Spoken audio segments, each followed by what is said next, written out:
गुरुर्विष्णु गुरुर्देवो महेश्वरा गुरु साक्षात् परब्रह्मा तस्मै श्री गुरुवे नमः। शिव सूत्र दशम खंड लोक आनंद समाधि सुखम। मैं कौन हूं? यह वितर्क का एक मूल सूत्र है और इस प्रश्न का जो भी उत्तर आए उस उत्तर को छोड़ते जाना। सिर्फ उस प्रश्न पर टिके रहे कि मैं कौन हूं, जब तक कि आत्मज्ञान ना हो। आत्मज्ञान का रास्ता ही है वितर्क।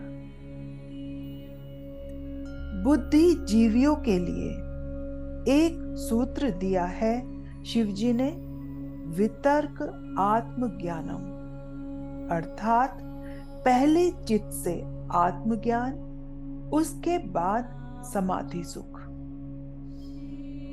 फिर कहा लोक का आनंद समाधि सुखम। यह सूत्र बहुत सारगर्भित है और इसके बहुत से अर्थ हैं। इस सूत्र को सिद्ध की दृष्टि से भी समझ सकते हो और साधक की दृष्टि से भी समझा जा सकता है। सिद्ध की दृष्टि से जब समाधि सुख मिलता है, वह सुख सिर्फ उस तक ही सीमित नहीं रहता, वह फैलता है। तब वह सुख दूर दूर तक पूरे लोक में फैल जाता है। उससे लोगों को आनंद मिलता है। वही सच्चा समाधि सुख है जो लोक में आनंद पैदा करे। आप तो समाधि में हैं, लेकिन आपके चारों ओर सब लोग दुखी हैं, तो समझो कि समाधि में कुछ गड़बड़ है। यह समाधि नहीं है। लोका आनंद समाधि सुखम। समाधि सुख का लक्षण ही यही है कि सभी को सुख मिले, आनंद मिले। जैसे प्रकाश कहीं भी गुप्त नहीं रह सकता, उसकी किरणें चारों ओर फैलती ही हैं। किरणें फैले नहीं तो वो प्रकाश नहीं। ऐसे ही जिससे लोक में आनंद नहीं उपजे, वह समाधि नहीं है। एक व्यक्ति समाधि लगाए तो उससे जो किरणें निकलती हैं, वह समस्त संसार में सब जगह सुख आनंद की वर्षा कर देती है। जब आप साधना करते हो, समाधि में बैठते हो, तो यह नहीं समझना चाहिए कि इसका असर सिर्फ आप पर ही है। आप शांत होते हो तो आपसे वह शांति की किरणें सब जगह फैलने लगती हैं। महावीर स्वामी के बारे में कहा जाता है कि उनकी मौजूदगी से 20 मील दूर तक पशु पक्षी भी हिंसा छोड़ देते थे। लोक आनंद समाधि सुखम। आपसे जो खुशी आनंद निकलता है, वो आपके आसपास के लोगों को भी प्रभावित करता है। जैसे आपको सर्दी खांसी हो तो जो आदमी आपके आसपास आता है, उसे भी संक्रमण हो जाता है और उसे भी सर्दी खांसी हो जाती है। एक गुस्से वाले आदमी के पास जाकर खड़े हो जाने पर आपको भी बिना कारण गुस्सा आने लगता है। कितने ही लोगों को ऐसा अनुभव है। आप शांत हैं, खुश हैं और कोई आदमी आप पर गुस्सा कर रहा हो, आपके भीतर भी वो गुस्सा उठ जाता है। यदि गुस्से में इतनी ताकत है तो क्या आनंद में वह ताकत नहीं है? समाधि में वो ताकत नहीं है? प्रेम में वो ताकत नहीं है? आनंद, प्रेम और समाधि की ताकत बहुत बड़ी ताकत है। लोक आनंद समाधि सुखम। जब आपको समाधि का अनुभव मिलता है तो आप ध्यानस्थ हो जाते हैं, मौन हो जाएंगे, आपसे आनंद की किरणें निकलने लगेंगी। तथाकथित लोग समाधि लगाने के लिए बैठते हैं तो उनके चेहरे पर आनंद दिखाई ही नहीं देता है। इतना गुस्सा, इतना दुखी होकर के वे क्या समाधि लगाएंगे? लेकिन एक बार समाधि लगी नहीं कि सब और सुगंध फैल जाती है।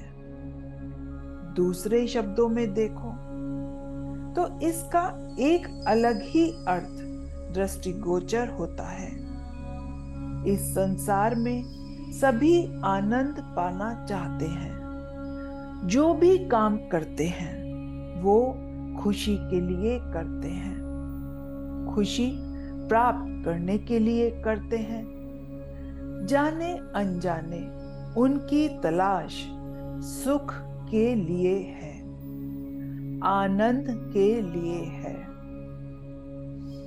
जगत में जो भी कार्य करते हैं, कोई भी तलाश कर रहे हैं, वह सुख के लिए ही है। लेकिन यह सुख तो समाधि में ही संभव है। जब जब भी यह सुख आपकी अनुभूति में रहा है, उन उन क्षणों में जाने अनजाने में आपको समाधि का अनुभव मिला है। जैसा आप सूरज को डूबते हुए देखते हैं तो वह दृश्य देखते देखते आपको इतना अच्छा लगता है कि भीतर समाधि की घटना घट जाती है एक क्षण के लिए। हर सुख समाधि में निहित है।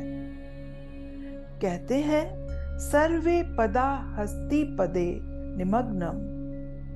जब हाथी चलता है तो उसके पैरों के निशान में पहले के बाकी सब निशान मिट जाते हैं। इसी तरह जब समाधि का सुख मिल जाता है तो बाकी सब सुख उसके सामने छोटे लगते हैं।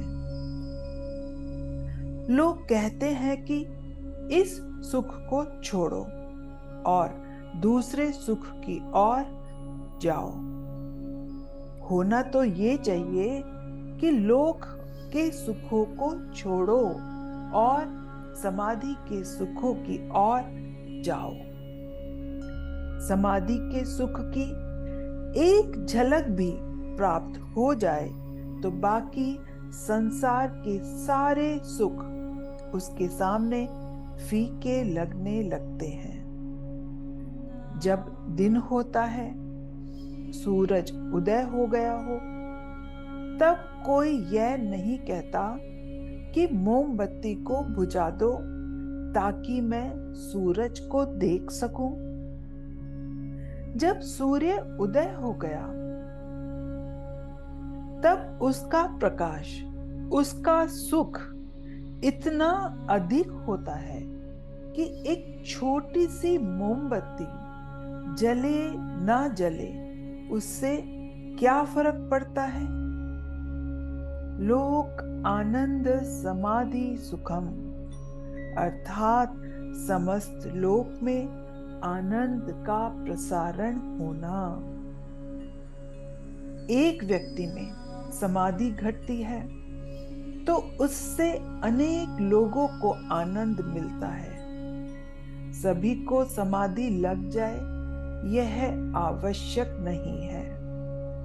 थोड़े से लोगों को भी यदि समाधि लग जाए जो कि सच्चे साधक हैं, तब उसका असर चारों ओर होता है। पूरे समाज में 10-15 लोग ही तो आतंकवादी होते हैं, परंतु वे अपने आतंक से पूरे समाज व विश्व को हिला देते हैं। जब बुराई में सबको बिगाड़ने की, सबको भयभीत करने की इतनी ताकत है, तो क्या भलाई में कम ताकत है? भलाई ऐसी कमजोर है क्या? नहीं, बिल्कुल नहीं। थोड़े से लोग ध्यान में, ज्ञान में, समाधि में चलने लगे, उससे सबको सुख मिलता है, सुकून मिलता है, सब में परिवर्तन होने लगता है। लोक आनंद समाधि सुखम, समाधि सुख दुनिया में आनंद की लहरों को लेकर आती है। समाधि का लक्षण ही है कि आनंद की लहरें चारों ओर उठें। अगला सूत्र है शक्ति संघाने शरीर उत्पत्ति। दो बातें हैं, एक तो मैं कौन हूं और दूसरी ये क्या है। विज्ञान का मूल है यह क्या है, और मैं कौन हूं यह अध्यात्म का है। शक्ति के मिलन से ही शरीर की उत्पत्ति होती है। जितने भी शरीर हैं उनकी उत्पत्ति दो शक्तियों के मेल से हुई है। यह तो सरल और साफ बात है। दो शक्तियों के मेल न होने से शरीर की उत्पत्ति नहीं होती है। कीड़ों मकोड़ों से लेकर मानव तक जो भी शरीर उत्पन्न हुए हैं, वे दो शक्तियों के मिलने से ही हुए हैं। इस शक्ति का संधान करो तो शरीर की उत्पत्ति के बारे में ज्ञान होता है। दुनिया में सब जगह क्लोनिंग कर रहे हैं, लेकिन क्लोनिंग कोई नई बात नहीं है। हमारे यहाँ गंधारी ने भी एक गर्भ को चीरकर उसे ठीक वैसे ही जैसे टेस्ट ट्यूब बेबी में करते हैं 100 मटकों में रखा था। यह अलग बात है कि उससे कैसे व्यक्ति पैदा हुआ। दुर्योधन, दुशासन पर हाँ ऐसा हुआ तो था, तो ये टेस्ट ट्यूब बेबी ही तो है, और क्या। क्लोनिंग में क्या है? इतिहास में ऐसे ही कुछ नहीं लिख देते, कुछ तो आधार पर रहता है। अब रामायण में कहा है लंका से राम विमान मार्ग से अयोध्या आए, तो विमान जैसा कुछ तो रहा होगा, नहीं तो पुष्पक विमान जैसा शब्द कहां से आता। शक्ति संघाने शरीरोत्पत्ति, यह सूत्र ही बताता है कि कैसे दो शक्तियों को किस ढंग से जोड़ा जाए। शक्ति ही चैतन्य है, उससे शरीर की उत्पत्ति होती है, और शरीर की उत्पत्ति होते ही उसमें आत्मा का चैतन्य चेतना का आविर्भाव होने लगता है। एक और शब्द का भी प्रयोग करते हैं, चैतन्य उदय। किसी भी वस्तु में चैतन्य उदय कैसे हो? आप हिमाचल प्रदेश में देखेंगे कि वहां मूर्तियां हिलती डुलती रहती हैं, सब करती हैं। वैज्ञानिकों को समझ में नहीं आता कि ये मूर्तियां कैसे हिलती हैं।